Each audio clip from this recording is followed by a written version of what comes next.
ચલો, રાજકોટના તંત્રને તો અમે ઢંઢોળ્યું અને તંત્રનો આત્મા જાગ્યો છે, માહિલો જાગ્યો છે એમનો, અને હવે ખાડા પૂરવાના આદેશ આપવામાં આવ્યા છે. આશા રાખીએ કે જલ્દી જ ખાડા પૂરાઈ જશે. પણ જ્યાં અમદાવાદમાં આવીએ, સૌથી મોટું શહેર, વિશ્વમાં એના દાખલા આપવામાં આવે, પણ એ જ શહેરનું તંત્ર જાગે એવું લાગતું નથી. કારણ કે અહીંયા દર ચોમાસાની આ જ હાલત છે. તમે મોટા ભાગના રસ્તાઓ આવા જ જોવા મળે ને. અત્યારે રોડ રસ્તા ગાયબ થઈ ગયા છે.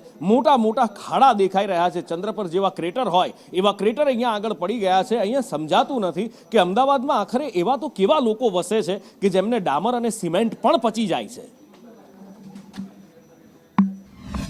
હાલાકી એટલી બહુ દયનીય બની રહી છે કે જેની કોઈ હદ નથી.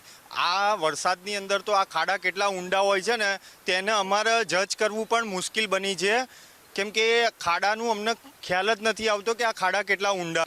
અહીંયા મુશ્કેલીમાં એવું છે કે છેલ્લા 5-10 વર્ષથી અહીંયા કોઈ રોડ જ નથી બન્યો. ટીપી સ્કીમમાં બી આ પાસ થઈ ગયેલો છે, તે છતાં બી રોડ નથી બન્યો. કે બહેનો ખાડામાં પડી ગઈ હોય ને અમારે ઊભા કરીને એમને સાઈડમાં લઈ જવા પડે. એમનું ટિફિન હોય હાથમાં, બહેનોની જોડે વ્હીકલ બધા બહેનો જોડે હોય એવું જરૂરી નથી હોતું. તો બહેનોને બી એટલી મુશ્કેલી પડે છે અને પુરુષને તો રોજે રોજ નોકરી આવવાનું છે એટલે રોજે મુશ્કેલી